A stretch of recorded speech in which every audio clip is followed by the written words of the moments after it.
Сайн уу найзуудаа. Unresolved Adventure тавтамар. Өнөөдөр хэдүүлээ ад левелд гарнаа. Гэхдээ тэрний өмнө чи надад энэ гурван зүйлсээс Чингис хааны хөшөө аль нь вэ гэдгийг хэлээд өгөхгүй биз? Үгүй. Наадхан Сүхбаатарын хөшөө. Үгүй. Зүбэн.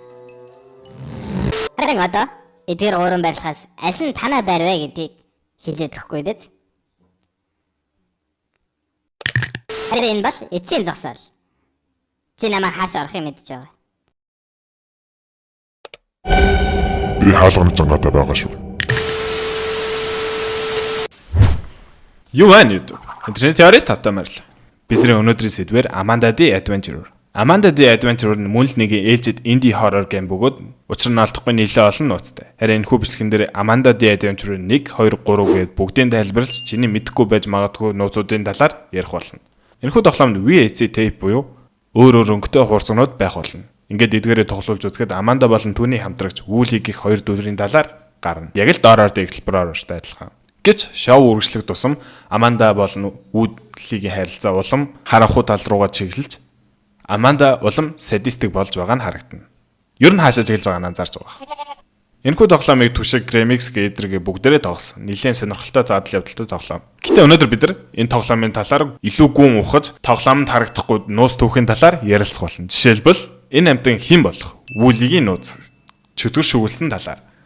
Тэгэхээр юу мартаж болохгүй вэ гэвэл subscribe тавчаа мартаж болохгүй. Яг энд. За тэгэхээр Amanda гэж хэм бэ? Amanda бол энэ шоуны гол дүр. Эсвэл гол эсрэг дүр. Учир нь яг одоохондоо тодорхойгүй. Түүний жинхэнэ нэрийг Rebecca гэдэг бөгөөд тэрээр өргөж авсан аавын хамтаар тэд хүүхдийн шоу хийдэг байсан. Тэр шоу нэлээд амжилттай болж Hamlin гэх компаниас худалдаж аваад хүүхэлдэйн кино болгоё гэхэд түүний аав нь уухантаас зөвшөөрнө. Учир нь юу л буруугаар иргэнэ гэж. Тийм үстэй. Бүх зүйл буруугаар ирсэн. Hamlin Entertainment нь Amanda-г хулгайж ямар нэгэн аргаар түүнийг хүүхэлдэйн кино дотор түгтсэн. Мөн энэ явдалтай зэрэгцээ түүний аав сайн нь алга болсон. Эдгээр зүйлсүүдийн ард мэдээж Hamlin компанитай шууд холбоотой. Учир нь би нэг зүйлийг олж мэдсэн. Тэр нь Hamlin дундад зууны Hamlin the Pied Piper гэх домогтой шууд холбоотой. Энэ домогны талаар жаахан яриа л та. Дундад зууны үед Германы газар нутаг болох Hamlin-д энэ тэмдгүү харахаар хүрээлэгдэж дийлдэхгүй байж л дээ. Гэтэл нэг үйл мэдэгдэх хүн гарч ирэн үлээвэр хөгжмөр харахнуудыг удирдах хотоос зайлуулжээ. Гэвч нутгийнхан түүнд талархаагүй тул тэр өршөө авахдаа Hamlin хотын бүх хүүхдүүдийг удирдан голж ивэлсэн гэдэг. Тэр зураг нь энэ дээр ч гэсэн харагдана. Тэгвэл яг энэ домогтой адилхан Hamlin компани хүүхдүүдийг зурагт руу оруулж байгаа байх нь. Хэрэв бид энэ хэсгээс анзаарах юм бол дөрвөн хүн үхэж шохоо ор зурсан байгаа нь харагдана. Харин энд дөрвөнүүд. Тэгэхээр үхсэн хүмүүс зурагт руу сүнсэн нь орж эдгээр нүдтэй байрлахууд эсвэл ханан дөлгөөтэй махнууд болсон байна гэсэн үг.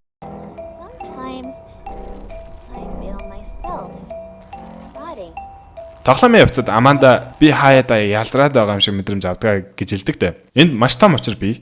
Учир нь түүний бие нь хаа нэг газар ялзарч байж магадгүй гэсэн үг. Тоглоомын постероос харах юм бол 1, 2, 3 гээд улам ялзарч байгаа нь харагдана. Do you have a treasure out there that will make me happy? Tick tock, tick tock, tick tock. Time's running out. Энэ бол Amanda шүглсэн чөтгөр. Тэр хоёр ямар нэгэн учир битүүлэг хамааралтай. Учир нь тэр Amanda-гийн үгэн зурж байгаа нь харагдана. Тэрний толгоогоор нь дүүрэн EEG гэх төхөөрөм сурлуулагдсан байгаа нь харагдана. Энэ бол neural science гэх мэт эдрэтээ сэдвэрлөө орчих болохоор одоохондоо түр эрхий. Ер нь тавчхандаа хэлэхэд зүгээр л бодлоо уншдаг төхөөрөмж. Хүн бодхоос ч юм. Энэ зүйлийг өөр ертөнцөөс дуудаж ирсэн хүмүүс бол мэдээж Hamlin Entertainment. Мөн Hamlin компани Amanda-гийн аав болох Sam-ыг хорж албадан түүнээр худлаа хэлүүлж байгаа нь энэ бичлэгэн дээр харагдана. Straight into the camera, sheer, and smile. If I do this, you'll let me see her? We'll have to get clearance for that. But let's just say doing this will improve your chances. You know you just can't keep me in here. I don't know what you're trying to achieve, but people are going to be looking. Okay, I'm all set. We can go ahead with your statement now.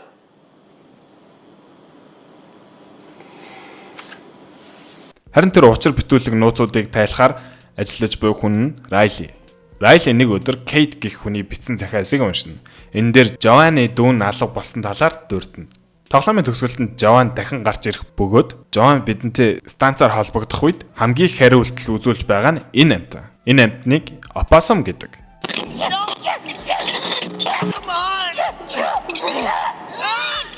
Опоссум зөвхөн Хойд Америкт байдаг бөгөөд холимон гэдэг шүү дээ.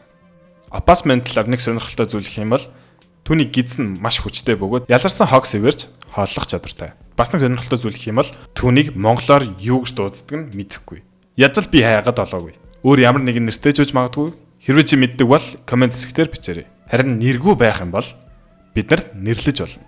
Тэр нэрнээсээ хэл бичгийн газар өгөөд түүний монгол нэртэй болгочих болно. Зургт нь болж байгаа дүрүүд бодит амьдрал дээр юу болж байгааг шууд мэддэг. Жован бидэнтэй уцаар ярих үед түүний дүүн түүнтэй холбоо тогтоох гэж зөвхөрч байгаа нь харагдана. Тэр бол Жованы алуу болсон дүү. Бас л Амандатай адилхан зургтын дор түүжигдсэн байгаа нь харагдана. Харин түүний эгч нь дүүгээ хайхаар эрэл хайгуулт хийж яваг нь харагдана. Жован хурцгийн эвдлэх мөчөд Амандагийн чөтгөр дахин гарч ирж түүнийг ална.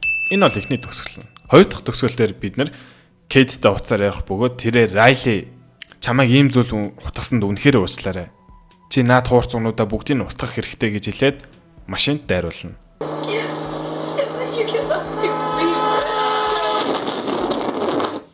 Харин Жован өөрийгөө илчилж яв хүүхдүүдийг авраа гэж хэлээд өөрийгөө золиослон өгнө.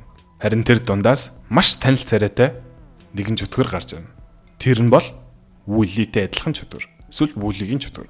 Вүлигийн талаар жоохон ярил л. Вүли бол энэ хуурцанд гардаг Амандагийн ганц хань болдог хонь.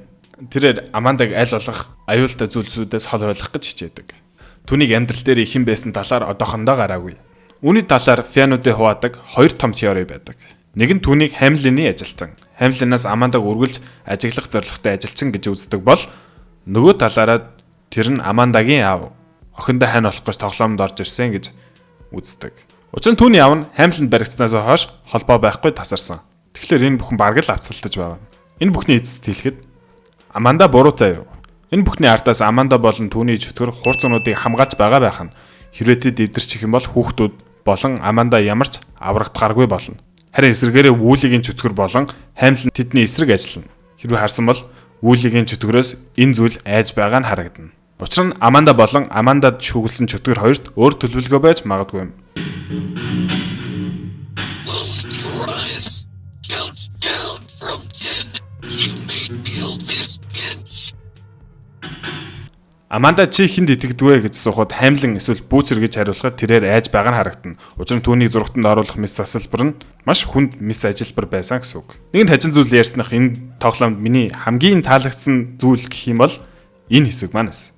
Мэдээж үзэгчдийн нүдээр харахад бол үүн дээр маш том өвөлийн энд түү иймх замраагүй байдал аль болох жирийн хүнд амар харагдах байдлаар хийсэн байгаа нь харагдана. Харин софтвер инженер хүний нүдээр харах юм бол энэ бүр вау. Энд харагдаж байгаа зүйлүүд бол анх тоглоом хийхэд харагдах баг буюу алдаанууд. Үүнийг аль болох тоглоомноос харагдахгүй байлгахыг хичээнэ. Хөгжүүлэгчид үүн дээр толгойгоо хэдэн цаг гашгалгаж заасна. Гэтэ Amanda the Adventure энэ тоглоомын хөгжүүлэгчид үүнийг маш сонирхолтойгоор үзэгчдэд харуулж байна. Жишээлбэл ямар нэгэн дүр болон объект бүтээхэд тэд анхандаа физик бийгүй байдаг тул тэд хоорондоо мөргөлдөхөж шууд нэвтэрнэ. Үүнээс сэргийлж ямар ч тоглоомд коллижн нэмж өгдөг. Харин энэ хэсэг дээр тэр алдаануудыг зүгээр л яг урлагийн мөтөлбөд гой дурсалж өгсөн. За би бүр хазааших шүүл. Харин энэ бол бонус. Amanda the Adventure 3 дээр гардаг нохон ганцаардаж айж байгаа нь Amanda ганцаардсныг илэрхийлдэг. Энэ ном дээр Patrick Matthew гэж бичсэн байдаг бөгөөд үнийг тонгоргоод харах юм бол Matthew Patrick буюу YouTube-ийн хамгийн алдартай теорист Matt Baddick дурдах гэж. Гэхдээ нэрээ бараг л бурхан тэнгэр юм ааш. Манай Монголд ирээдүйд чим алдартай YouTube гарч ирэх байхаа. Чи гэж бодож. Марцнаас комментоор хамгийн их лайк авсан тоглоомын теорийг дараа 7 хоногт хийх болно. Тэгээ бүгд идэвхтэй оролцоорой. Тэгээ дараа 7 хоногт уулзлаа. Түр баяртай.